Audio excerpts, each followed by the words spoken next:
city lights on the other side.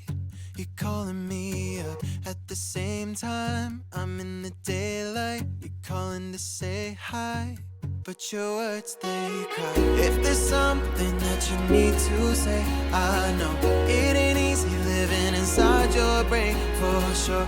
You keep telling me that it's all okay, but I know, yeah, your silence speaks so loud.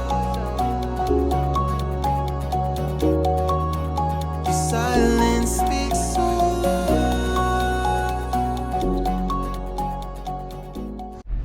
Hello everyone, my lovely bride is just now sitting, and after pushing the start button on this video, we're going to try to do a video today about two subjects.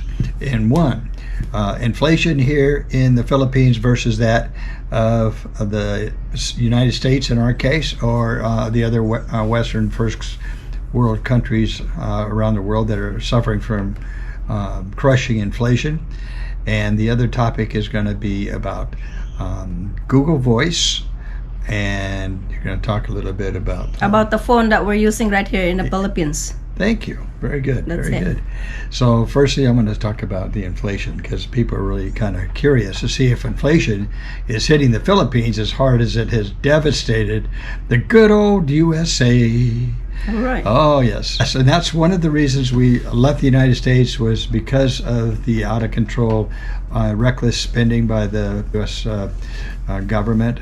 And by and large has been doubling the national debt over the last 20 years, from about 15 trillion to now 31 trillion. And that is not sustainable. The country is actually bankrupt. But the only way they're surviving is just by printing more money, and that's not going to end well in the long run.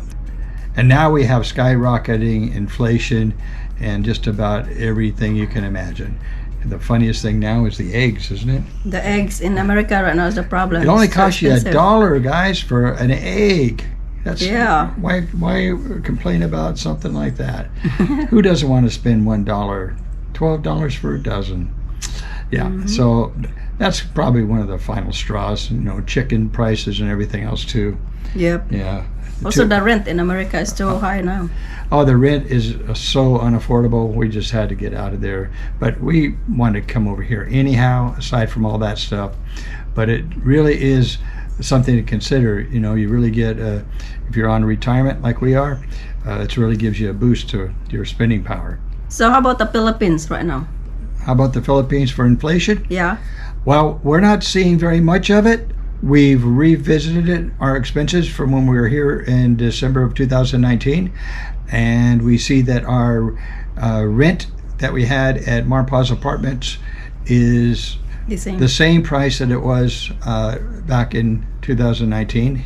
Here in January 2023, we'll be moving in to the apartment in a couple of weeks, and it's 30,000 pesos per month. Back then in 2019, it was 30,000 per month. Back then, the peso was about 49.50 pesos per dollar, US dollar, and now it is much better in favor of the dollar.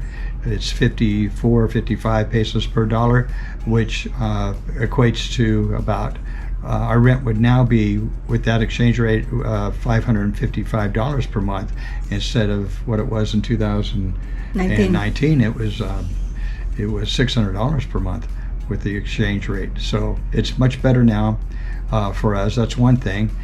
Other things to consider is hotel costs. We've been spending a lot of time in this hotel. We are paying 3,500 pesos per day now, and that equates to, with the exchange rate, of $63 per night. But we also get a lot of room service and other services we pay for here. So the rent alone in the hotel per se would be total per month, a 30-day period, about $1,900, which is kind of a lot of money. But for the Philippines, I guess, wouldn't you say? Yeah. Really big money. And add another 1,000 for the buffets, room service, all kinds of things like the laundry and there's always something. Maurice has to have her popcorn made in the kitchen downstairs. Or my Bryson. Or little Bryson gets his popcorn. Yeah, we have expenses here, but we're kind of enjoying it. You know, it is a luxury right now because we know we're going to be moving back to the apartment at Mar Paws, and our rent's going to be $555 per month. Yes. So we'll be saving a lot of money there, and you can even do better than that on rent. And for example, the apartment just across the street from our Paz is still renting for $30,000 per month, and it's a 3-bedroom, 2-bath, but it's just lacking a little bit of furniture. Yeah, it's not furnished. Yeah, you have to furnish a little bit, right? Marpas is fully furnished, so. Mm-hmm. So apartments have been about the same, you could say, but maybe even improved a little bit with the exchange rate. That's great, right? Yes, very Yeah, nice. so that's a good positive about moving over here. What's that store that you went yesterday? The expensive store? Well, like as far as inflation goes for other things, groceries, the grocery stores are expensive, I think. I really do. I mean, we've been doing shopping at the mall, which is going to be expensive. I went out the other day to Landers, which is kind of the Costco of the Philippines, and to check out their stuff. And here comes Bryson. Hi, Bryson. Perfect. Good timing for Bryson. So I checked out the prices over there at Landers, and it is expensive. You're not really going to save any money by shopping at a place like Landers or at the mall. There are no savings, I don't think, in that. No. But if you want to live like a Filipino and go to the farmers markets and those kind of things, you're going to do well. And then you cook at home. Is Gotta- the one you can save? Just cook at home. Eating in the restaurant all the time? No. Yeah, you cannot save. we're burning cash right now, and we know it, and we don't really care because we suffered enough in the United States with all the baloney and BS there. Yeah. So, yeah, we know we're kind of squandering, but we're having fun. We're really enjoying it because we know when we go back to Marpaz, we'll be back to being... I'm gonna go back to my cooking. I love Can't my wait to cooking. cook our own food again. Yeah. Yeah, really can't. So, those two things... rent, hotels are pretty much about the same. Hotels have gone up a little bit, and Bryson's talking again. Bryson, we're trying to do a video, son. Took my iPad. Oh, that's Bria now. Bria's chiming in. Now about cars, you guys know I've been shopping around looking at the Toyotas. I looked at another Toyota dealership, which I did not video record, but if you want to see the first one I did a couple videos back, you can check that out. So I hope you guys can see this. It's a little dark for me down here, but maybe the camera will fix that. Not a lot of light down here. For opportunity, we have you. Yeah, is that your best-selling SUV? We have the GRS, but it's currently not on stock.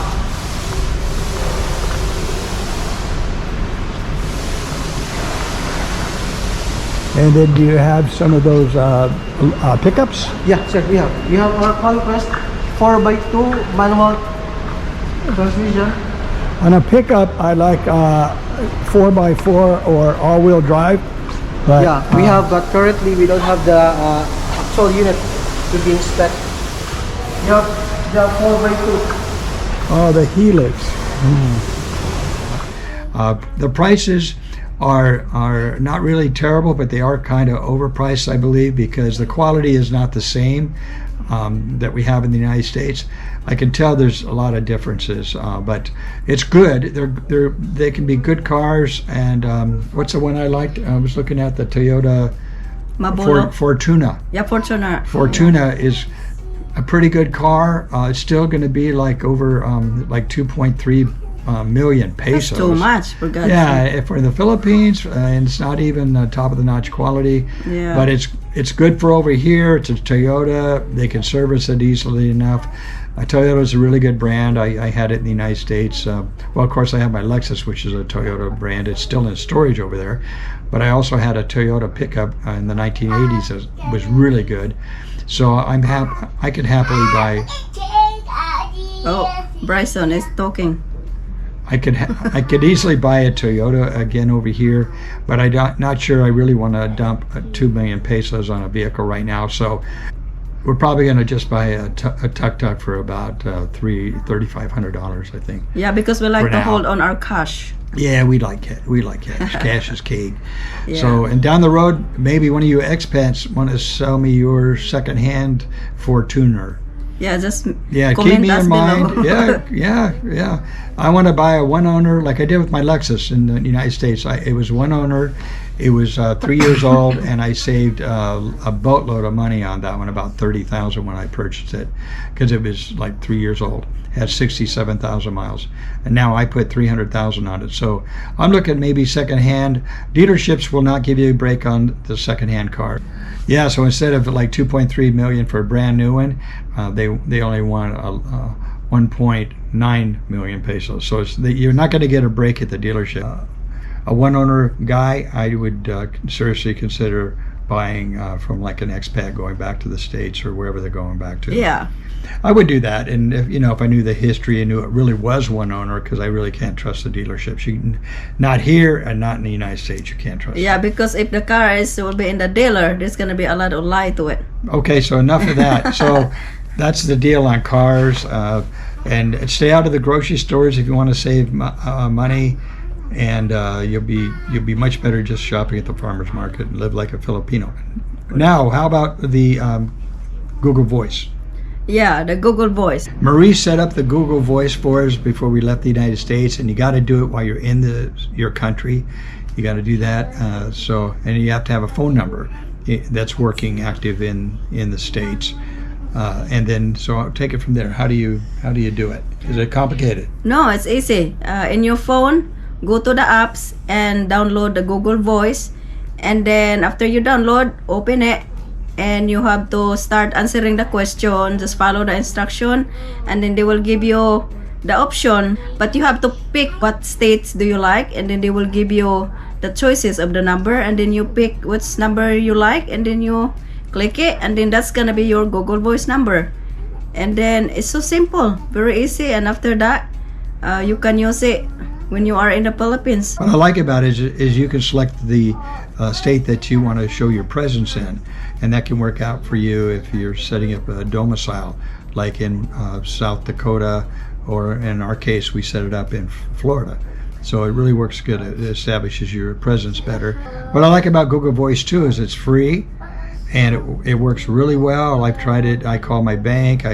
You can call Social Security. Just remember that when you do make a phone call, you got to do it from the Google Voice app, and then you remember to just leave the one off, whatever the number is you're calling, even an 800 number. Just leave the one off and just call like the 800 and the number, or whatever the prefix you're calling and the number. And your friends or business people that you need to call or have call you, they can call you back as well, just using your Google Voice number that you've established. Yep. Yeah, it works really, really well. So I want to thank Paul for sharing that with us. So the phone service that we use right here in the Philippines, we're using Smart. When you arrive to the international airport, you go outside, and there's people in there selling SIM card and load. You can buy either the prepaid card, or they will put the load for you in your phone. So it's so simple. Either you can get either Smart, Globe, Sun, or Talk and Text, but we picked the Smart because when I was here in the Philippines, I've been using Smart in my whole life. Doesn't your parents use that, or they use Globe? They use also Smart, and my sister used some Globe, so it depends on you. And then you have to study also if Smart is really good in your area where you're living. The Smart is good in Cebu. Smart is good in Dumaguete. We're gonna go over there. Smart is not too good in Bohol. Remember that one? Yeah. Yeah, so Not too good in Bohol. a lot of people using Globe or Sun in Bohol. So finally, I think we could wrap this video up and be done with it. And you guys could leave your comments, and we'll answer them or respond to best we can. But when you do come to the Philippines, just don't be in a hurry to buy anything. Rent for a while, because you don't know what you're going to want. Yeah, study first. You got to take time and hurry. immerse in the culture, and decide where you really want to live, and just bank the money, because you're going to save money coming over here. And that's how we're approaching it anyway. And do what you need to do, but you don't have to make any drastic moves for a while. You know, you could be here 6 months or a year before you do anything. If you're planning to live here in for good, so study it first really good before you purchase anything. Yeah, really explore. Yes. Yeah. Yeah. There's no rush because a lot of people, expats, they come over here and buy land right away and they're sorry they bought it. They end up getting We know scammed people or that have something. already done that and they're sorry. They bought a car and they leave in 6 months and they are sorry they did it because they're taking a big hit. That's the guy I want to buy my car from. Okay. So, well, same with me. I remember I had that tuk-tuk for how long? A year or something? A year, and then About we a go back year, to- and I sold it to my friend Ed, and so he knew me, and I took care of it, and he knew I was a decent, you know, not a crazy person, and so he decided he wanted to purchase it from me before I left for the States, because we were going to be gone for a year or two. We didn't know for sure, so that worked out really good for him, and then he kept it for a couple of years, and he sold it, and I know he took care of it too. So. Yeah, just take your time when you come over here and don't get in a panic to, rush around, and don't let your spouse, either the man or the woman, force you into doing anything drastic. Or your girlfriend, or your Or a girlfriend. Oh boy, watch that. Your girlfriend. I know a lot. I heard about Girlfriends will do you in. You got to be careful. some expat over here. I even watch in Rafi Tulfu. When they arrive here, of course, this is boyfriend and girlfriend, and then the girlfriend said, "Honey, I want some house, whatever. I want some car." So of course they buy also right away because the man maybe show off. So they end up broke. No more money. Or worst of all, they give them their debit card to go get cash for them. Oh boy. And then, boy, you're risky. That's risky behavior, as we used What's to say. out? Yeah, you gotta. Yeah, that's for the unmarried guys. That might be next That's for topic. the unmarried guys, the dating guys. Yeah. A lot of dating dudes out there. But I know a lot of mostly expats right now are getting smarter. So Yeah. Well, you never know. Love is blind. love is blind. All right, guys. We'll see you in the next video. Leave your comments, and we'll get back to you. Also, if you have some good opinions for whatever question you have, just comment below, and then we will do a video if we like it. Oh yeah, we do respond to the recommendations. In fact, this is a response to This it. is response to Dan, Big Dan. He is the one asking about what phone service we use right here in the Philippines. Mhm. Yeah. Yep, and there's been others. So we'll see you guys in the next video. Take care. Bye. Hey, God bless you guys. Thanks for watching. Okay, so by the way, in one of the last videos, I won this from an arcade, and then I asked everybody what should this name idea be, and then in one of the comments, someone commented down that its name could be Bubbles, and now its name is Bubbles. Oh my God. Oh my God, what did Bryson? Everything okay?